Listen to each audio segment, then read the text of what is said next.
Привет, друзья, с вами я, Михаил Сергеев. Сегодня поговорим о том, как гагаузские политики пытаются убедить всех, что Шора в Гагаузии нет и вообще это миф.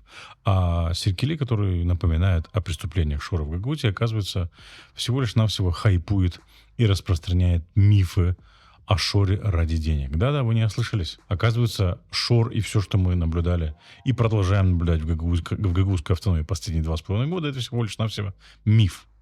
Почему моя деятельность и деятельность моих коллег в Нокта, которые постоянно напоминают о Шоре, о том, что он никуда не делся и что наказание должны понести все, кто продал Гагаузию Шору, неудобно местным гагаузским политикам. Все очень просто.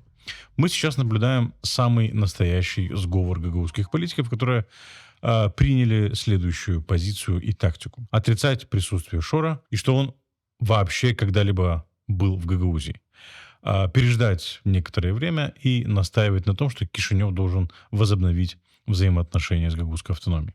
Стратегия очень простая. Гагаузские политики будут держать единую позицию, которая состоит в том, что Кишиневу некуда деваться, и рано или поздно властям Республики Молдова придется возобновить работу с Гагаузией, и не только властям страны, но и международным партнерам. И забыть про то, что Шор когда-либо был здесь. А для того, чтобы ускорить этот процесс, гагаузские политики в унисон будут заявлять, что Шор — это не вся Гагаузия, что не надо из-за одного Шора наказывать весь гагаузский народ и изолировать целый регион.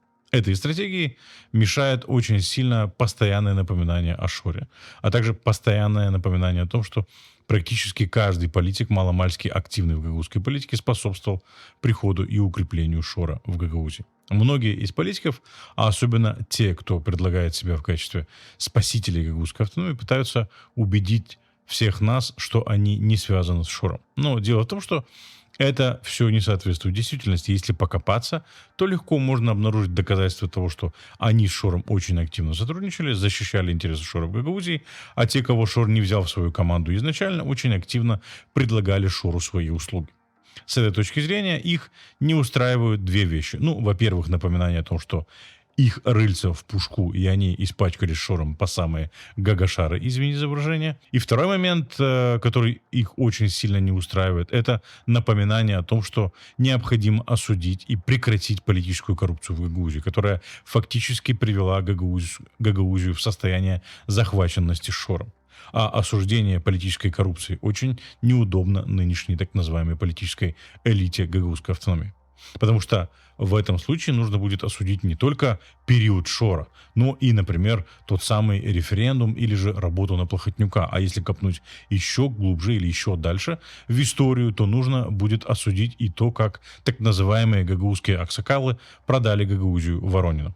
И если обратить внимание, кто сегодня активен в гагаузской политике, я имею в виду тех, кто управляет Гагаузией, а также тех, кто предлагает себя в качестве политической альтернативы или так называемого комитета спасения Гагаузии, то мы обнаружим, что речь идет об очень узком круге политиков, которые активны в гагаузской политике, ну, как минимум, лет 20. С одной стороны, это Дмитрий Константинов, Георгий Лечу и Илья Узун, которые входят в число тех, кто управляет фактически гагаузской автономией сегодня.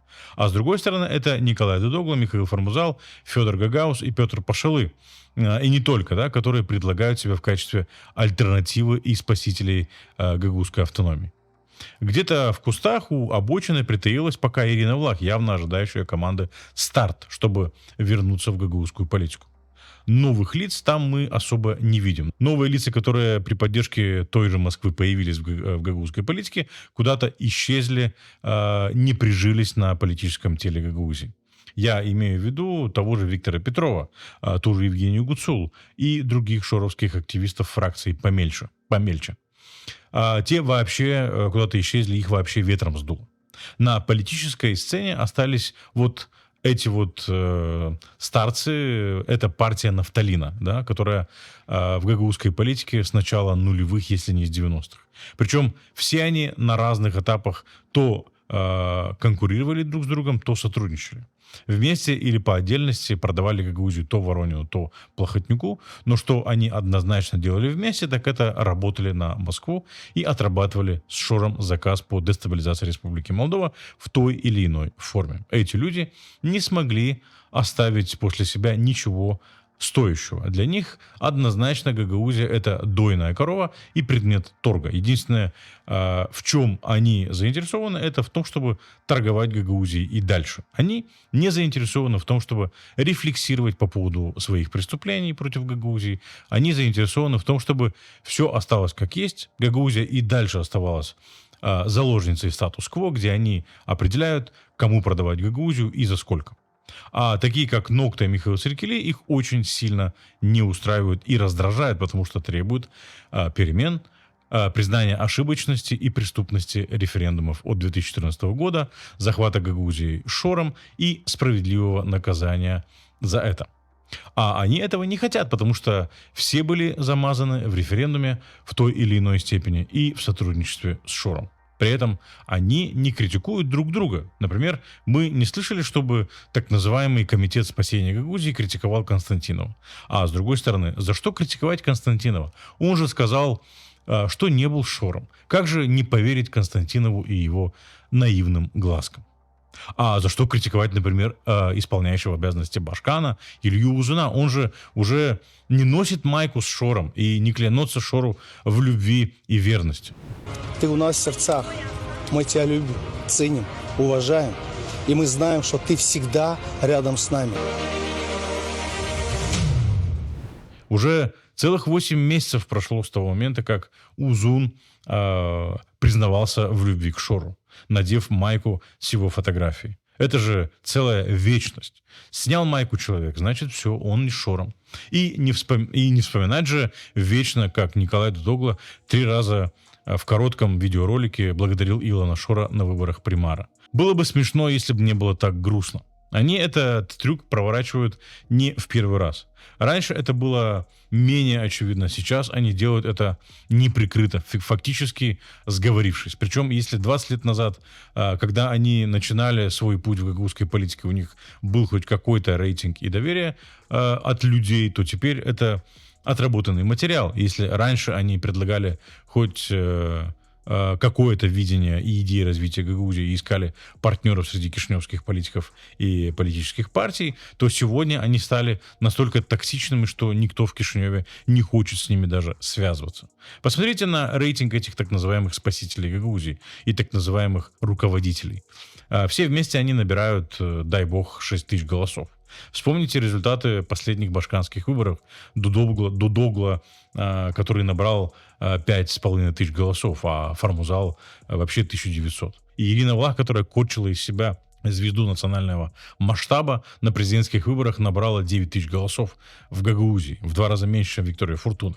И это после 2 башканских мандатов. Еще раз обращу внимание, они критикуют не Шора, не тех, кто сотрудничает с Шором, не подкуп на выборах. Они критикуют Серкели.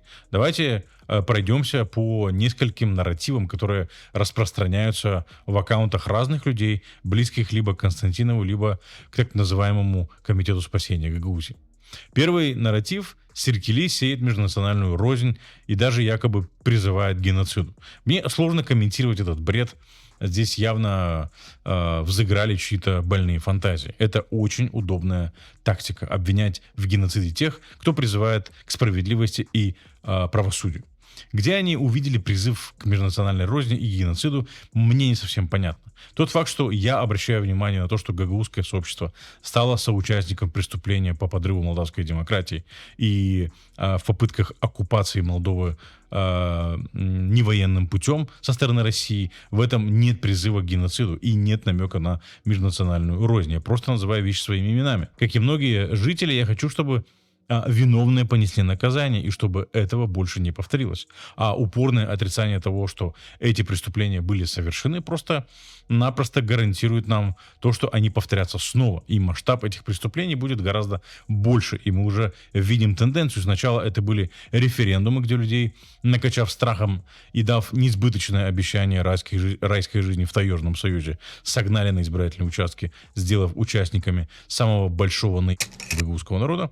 А в 2023 году вовлекли Гагаузию и 2/3 ее жителей в сетку Шора, сделав их соучастниками преступлений ОПГ Шора. Я всего лишь призываю признать ошибки и сделать так, чтобы они не повторялись в будущем. Где здесь призыв к межнациональной розни и геноциду? Следующий нарратив. Серкели хайпует на теме Шора и делает это за деньги. Если бы Серкели интересовали только деньги, то Серкели, наверное, был бы первым в рядах гагаузских шоровцев. Судя по слитым ведомостям заработных плат там, не знаю, окружения Шора, шоровцы получали от 5 до 10 тысяч долларов в месяц. Причем речь идет о деньгах, за которые не надо отчитываться. Я имею в виду шоровцы, там, не знаю, высшего эшелона в Гагаузии. Я руководствуюсь не желанием наживы, а своими принципами и ценностями. Я создал общественную ассоциацию «Пилигрим Демо» в 2003 году не для того, чтобы заработать денег, а для того, чтобы продвигать и реализовывать идеи, основанные на общечеловеческих ценностях, гуманизма, прав человека, демократии и верховенства права. Потом Пилигрим Демо создал Нокта, которая уже как средство массовой информации продолжила продвижение этих же ценностей.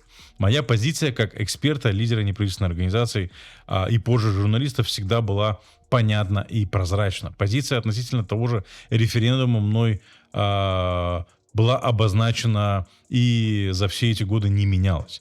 Еще в 2014 году, когда Народное собрание приняло решение провести эти референдумы, я заявил, что они незаконны и противоречат Конституции. Моя позиция по поводу этих референдумов не менялась за все это время, и я не гонюсь за общественной любовью и одобрением. Я четко и твердо стою на своих позициях, независимо от того, нравится это кому-то или не нравится.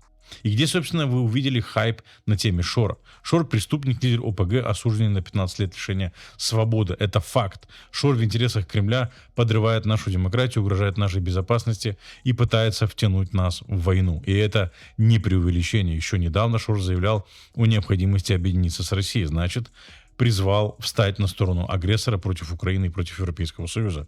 И задача любого журналиста — обличать эти вещи и обращать внимание на опасность этих идей, особенно на то, что такие люди, как Шор, с такими опасными идеями, пользующиеся поддержкой страны-агрессора, тянут нас в бездну войны. Задача журналиста — обращать внимание не только на то, что делает преступник Шор и такие, как Шор, но и предупреждать о последствиях таких действий. Если кому-то неприятно это слышать, и более того, если кто-то хочет, чтобы журналисты об этом не говорили, потому что это обличает в том числе и их, это не проблема журналиста, это проблема политика, который участвует в этих преступлениях.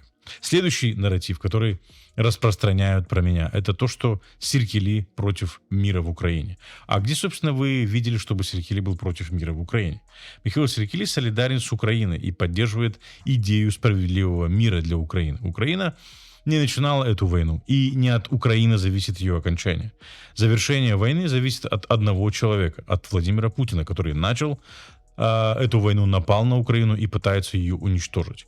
У Украины нет другого выхода, кроме как сопротивляться, иначе вся Украина превратится в сплошную бучу. Если Украина сдастся, то преступления в Бабьем Яру, совершенные нацистами, покажутся цветочками по сравнению с тем, на что способны русские. Собственно, путинская Россия этого и не скрывает. Для них это не что иное, как окончательное решение украинского вопроса, которое ничем не отличается от преступления под названием «окончательное решение еврейского вопроса, совершенного нацистами во время Второй мировой войны». И как только у этих людей поворачивается язык критиковать меня за поддержку Украины в условиях, когда наши собратья гагаузы из Украины гибнут, защищая свою страну. И, между прочим, защищая в том числе и нас от русской орды. У гагаузских политиков удобная позиция. Они предпочитают не принимать сторону, потому что якобы и с той, и с этой стороны воюют гагаузы. Ну, во-первых, в России нет регионов с компактным проживанием гагаузов, и гагаузы там не проживают столетиями. Гагаузы проживают столетиями на территориях, которые являются частью Украины и являются частью Республики Молдова. И гагаузские политики не могут, не в состоянии или не хотят признать одну простую истину, что если бы не было независимой Молдовы и не было бы развала Советского Союза, не было бы никакой гагаузской автономии. Гагаузская автономия появилась благодаря появлению независимой Республики Молдова. И существовать она может только в том случае, если будет существовать независимая и суверенная Республика Молдова. А существование независимой Республики Молдова сегодня зависит только от способности Украины защищать себя и существовать дальше как независимое и суверенное государство. Как следствие, от этого зависит и существование гагаузской автономии. И если гагаузские политики на самом деле патриоты Гагаузии и гагаузского народа, то они первыми должны солидаризироваться с Украиной, а не искать поддержки России. Потому что искать поддержки России — это значит солидаризироваться с российскими преступлениями, в том числе против гагаузского народа, проживающего на территории Украины. Поэтому в поддержке Украины с моей стороны нет никакого антироссийского хайпа или антироссийской истерии. Есть признание простого, совершенно очевидного факта того, что Россия — это Мордор, который совершает в Украине преступления против человечности.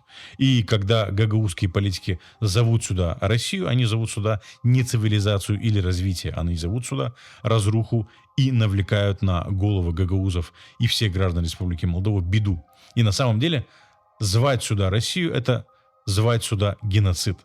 Это все мы видели в Донецке, в Луганске, в Буче, в Мариуполе, в Херсоне, где Россия, там смерть, грабеж и разруха.